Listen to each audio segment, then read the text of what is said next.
All right, again, I am a couple of days behind because of the heat wave in the UK. Being in this room and having my PC on is literally, it gives out heat, and also the lighting as well.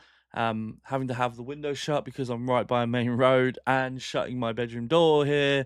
This it's just it's impossible to be able to do that in that heat. So yeah, guys, I did go and check out Jackass on Friday, and these are my thoughts.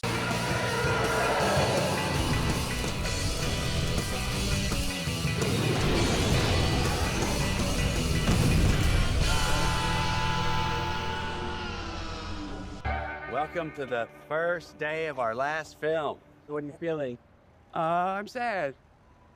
Does it make you sad, Chris? No, I'm not in touch with my emotions. So once again, directed by Jeff Tremaine, who has done all of the other Jackass stuff, and he's good friends with the guys, and again produced by Tremaine and Johnny Knoxville and Spike Johns. It is the fifth, and by what they say, I mean they've come back so many times, but this is the fifth and final installment in the Jackass film series, following Jackass Forever. The film stars original Jackass members Knoxville, Steve-O, Chris Pontius, Wee Man, Preston Lacey, Dave England, and Danger Aaron, along with Poopies, Zach Holmes, Jasper Dolphin, and Rachel Wolfson. They became new members in the last Jackass film.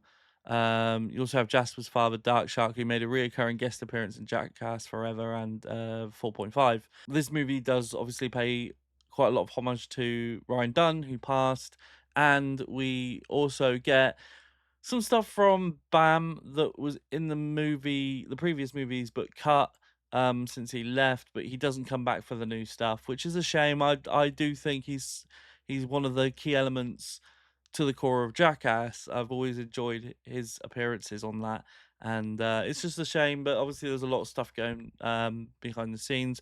But from what I can see, he's allowed them to use the stuff that was cut for Jackass Forever, where he wasn't in the movie. So just as you come to expect, compilation of stunts and skits and things like that, and it is essentially a greatest hits, right? You have all of the best stuff that you've seen from Jackass in this movie.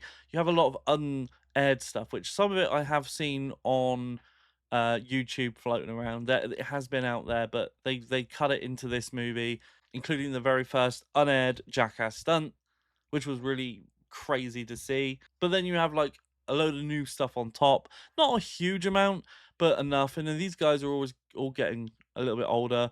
And a lot of the cast tend to just sort of stand around and watch things happening. And a lot of the new stuff, isn't like crazy. Like obviously it's crazy, but it's not like the height of crazy Jackass stuff that they're doing. Clearly, just because they're a lot older, but it's still fun. And this movie is very much like crazy stunt, gross out stuff.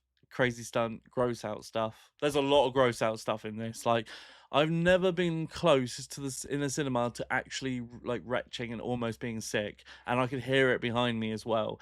And that's another thing I want to say. Like going to a Jackass film on the big screen, you wouldn't think it's like a you must see it on the big screen kind of deal, but I disagree because it's not what you're seeing on the screen. The big intros and stuff like that are fun to see, but there's nothing crazy about the sound design or anything like that. It is actually the audience that you're sat in. I don't massively enjoy cinema audiences. I enjoy them for big comic book movies, and I enjoy them for like movies like Jackass. This has been the best cinema experience of the year so far for me. Just being amongst people reacting to the crazy shit you see on screen, the cringing, wincing stuff, and I'm literally hearing people along with the cast on screen retching and almost being sick. Like you feel really immersed in this group of friends when you watch it on the big screen. And this is what I like about this movie. And a lot of people say, oh, it's just stunts. It's just a bunch of friends that have somehow been able to make so much stuff with money from like MTV or whatever, to be able to just do shit with mates. And that's what I love about it. Like, you just watch a group of mates having fun. There's something timeless about that, and I do really, really enjoy it. And for me, Jackass Best and Last, while it's not the best movie of the movies they've done, that for me goes to Jackass #2, by the way. It's still super fun, super enjoyable, and a great send off. It's just like the ultimate send off. I never thought I'd get emotional watching Jackass, but you do, especially if you've grown up with these guys. Like, early 2000s, I was like 13, 14, and I watched this and constant repeats on MTV when the series was out. And then the movies, owning them on DVD as they came out. It wasn't until Jackass Forever that I went to see it in the cinema. So I've seen the last two in the cinema, which I'm happy I did. But there's a moment where Johnny Knoxville, he's asked, "Oh, how are you feeling about this?" And he's like, "Sad and emotional because I won't get to do this with my friends anymore." And he chokes up, and it's like, I don't know, these guys are so like boisterous and so like they seem invincible. They're always hit by balls, taken to hospital, broken bones, but they're still alive, still going. But just to see some emotion from them, it was just a new thing, and I really, really loved that. For the fact that to see this with a cinema audience is recommended. I'm gonna say this movie is cinema worthy. I don't want to spoil any of the new stuff, so I'm not going to talk about what you see, what kind of stunts they do. I'm also not going to talk about the stuff that they bring back because it's a nice surprise to see the stuff returning on screen. So I'm not going to talk too much about individual things. All I'm going to say is there's moments where you're grossed out. There's moments where you're wincing. Just as anything that you expect from going in and watching a Jackass movie. If you've seen the movies before, you know exactly what you're in for. You will not be disappointed. If you're coming to this completely new, and you've never seen Jackass before, just be prepared to wince, cover your eyes, tense up, feel like you're going to be sick. That is basically what you get in this.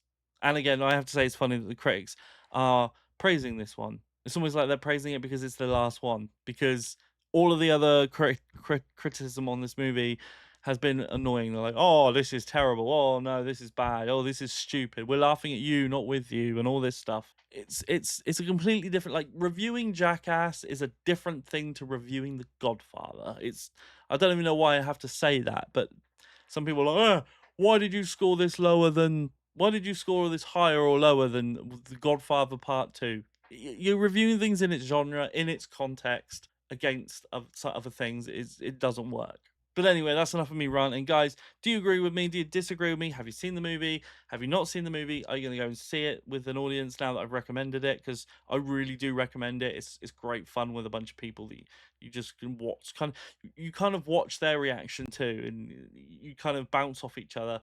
I had a great time. I really had a great time in the cinema with this one. As always, consider hitting subscribe if you like this content. I'm going to be ranking the Jackass movies soon. And with that being said, I'll see you with the next one. Take care of yourselves.